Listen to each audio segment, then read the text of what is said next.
कोई करवाई हम लोग को किया जा रहा है, 4 महीने से कंप्लेंट किए जा रहे हैं सर, कोई रिसीविंग नहीं दिया जाता। क्यों आप सीएम को देख के रोने लगे? सर 2014 में मेरी मम्मी किसी तरीके से जमीन ली, क्योंकि मेरे पापा नहीं है। मेरे 2 भाई बहन सुसाइड कर चुके हैं सिर्फ घर की परिस्थिति को खराब होने के कारण। उसके पास कुछ जमा पूंजी था जिससे वो किसी तरीके से वो जमीन खरीदी कि आगे चल के मेरे भाई के लिए कुछ काम आएगा। 2017 में वही पार्टी दूसरे को जमीन बेच दिया और सारा गुंडा दलाल और सारा गुंडागर्दी करके मेरा बाउंड्री, मेरा गेट पूरा तहस नहस करके बुलडोजर चलवा दिया। पूरा बाउंड्री खड़ा कर रहा है और बोला कि हम यहाँ पे रूम बना करके घुस जाएंगे, तुम लोग मेरा कुछ नहीं बिगाड़ पाओगे।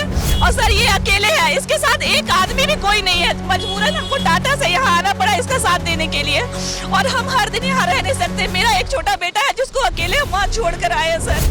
ये जमीन पे हमारा कब्जा करने का पूरा ये भावेश कुमार और डीएसपी साहब पूरा कोई सपोर्ट हम लोगों ने किया। 4 महीने से हम उनके सीएम मेरी बात सुने, पर डीएसपी सुबह में मेरे बोले हैं कि आपका काम नहीं रुकेगा, हम नहीं रोकेंगे काम, आपको जो करना है कर लीजिए। मैं कहा कि आपने जो फरियाद लेकर आया है हम उस पर कार्रवाई करेंगे, आपका काम हो जाएगा। अब हम यही उम्मीद करते हैं कि मेरा जमीन हमको वापस दिलवा दे। कांटा टोली के लोहाडी चौक स्थित दुर्गा सोरेन स्मारक के पास सीएम जब श्रद्धांजलि अर्पित करने पहुंचे तो इस दौरान 2 शख्स, एक आप देखिए हमारे स्क्रीन पर एक महिला है जो सीएम को देखकर फूट फूट कर रोने लगी। फरियादी हैं, हाथ जोड़कर खड़ी हो गए। सीएम भी खुद को रोक नहीं पाए। मुख्यमंत्री हेमंत सोरेन की फरियाद सुनी। क्या समस्या है, क्यों इतना रो रही है, यही समझेंगे। क्यों आप सीएम को देख के रोने लगे? तो सर 2014 में मेरी मम्मी किसी तरीके से जमीन ली, क्योंकि मेरे पापा नहीं है।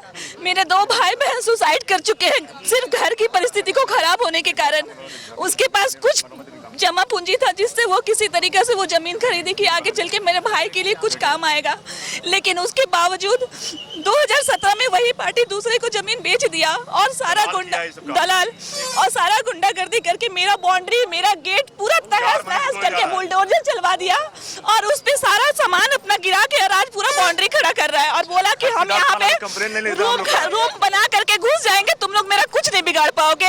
और हर दिन 10-10 गुंडा लेके आता है और मेरा भाई को मारने का धमकी देता है और बोलता है अगर तुम आया यहाँ पे रोकने तो तेरे पर रेप का केस लगाएंगे, तुमको यहाँ पे बहुत सारा इल्जाम लगा के तुमको हम अंदर करा देंगे। और सर ये अकेले है, इसके साथ एक आदमी भी कोई नहीं है। मजबूरन हमको टाटा से यहाँ आना पड़ा इसका साथ देने के लिए, और हम हर दिन यहाँ रह नहीं सकते। मेरा एक छोटा बेटा है जिसको अकेले हम वहाँ छोड़ कर आए हैं सर, और वहाँ उसको भी कोई देखने वाला भी नहीं है। सीएम मुख्यमंत्री हेमंत सोरेन आपको देखकर रुक गए, क्या उनसे बोल रहे थे? उन्होंने कहा कि आपने जो फरियाद लेकर आया है हम उस पर कार्रवाई करेंगे, आपका काम हो जाएगा। अब हम यही उम्मीद करते हैं कि मेरा जमीन हमको वापस दिलवा दे प्लीज। हम बस यही चाहते हैं कि मेरा जमीन हमको वापस मिल जाए और बाउंड्री के साथ मेरे को दिलवाए, क्योंकि वो बाउंड्री मेरा तोड़ा है। मेरे भाई के पास इतना औकात भी नहीं है सर कि अभी वो बाउंड्री करा सके। सर इसके पास वैसा कोई काम भी नहीं है सर, ये ऑटो चलाता है सर, और इसके पास कोई काम धंधा भी नहीं है जिससे वहाँ जाके दोबारा वो बाउंड्री करा पाए और दोबारा से कुछ काम कर पाए। हम कहाँ से करेंगे? हम लोग हैं 10 पैसा खिला देता है, जहाँ जाता है वहाँ पैसा खिला देता है। हाँ सर, इसके ऊपर एनी टाइम जान का खतरा है। वो बोलते हैं ये जमीन पे हमारा कब्जा करने का पूरा ये भावेश कुमार और डीएसपी साहब पूरा कोई सपोर्ट हम लोगों ने किया। 4 महीने से हम उनके कंप्लेंट बात हुआ। डीएसपी सर क्या बोले? सुने आपकी बात। सीएम मेरी बात सुने, पर डीएसपी सुबह में मेरे बोले हैं कि आपका काम नहीं रुकेगा, हम नहीं रोकेंगे काम, आपको जो करना है कर लीजिए। काम नहीं होने का है वहाँ पर, फिर भी हम लोग को कोई सपोर्ट नहीं कर रही है। ये जब रोकने के लिए तो चिल्लाएगा ही ना सर, तो बोलता आपका भाई तो बदतमीज है, तो बदतमीजी कैसे नहीं करेगा सर? बोलेंगे ना सर, जब कोई चीज मेरा लूटेगा कोई तो हम बोलेंगे ना। और आप उस पद में बैठे हुए हैं कि आपके पास हम आएंगे। से क्या अपील किया? सीएम से बोले कि हम मेरे पास नया कीजिए, बस यही बोले। बोले कि हाँ करें आगे। बिल्कुल, आपने देखा कि कुछ मामला था जमीन से जुड़ा जिन्होंने सीएम के पास इन्होंने रखा। सीएम ने आश्वासन दिया है। सहयोगी मानस के साथ न्यूज़ 11 भारत के लिए Altaf Siddiqui, Ranchi.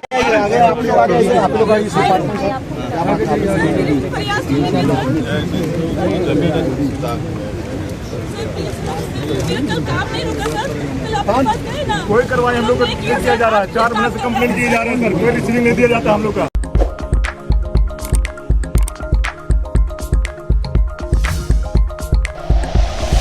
Like and share videos, subscribe करें हमारा चैनल और प्रेस करें बेल आइकॉन। न्यूज़ 11 भारत, सच है तो दिखेगा।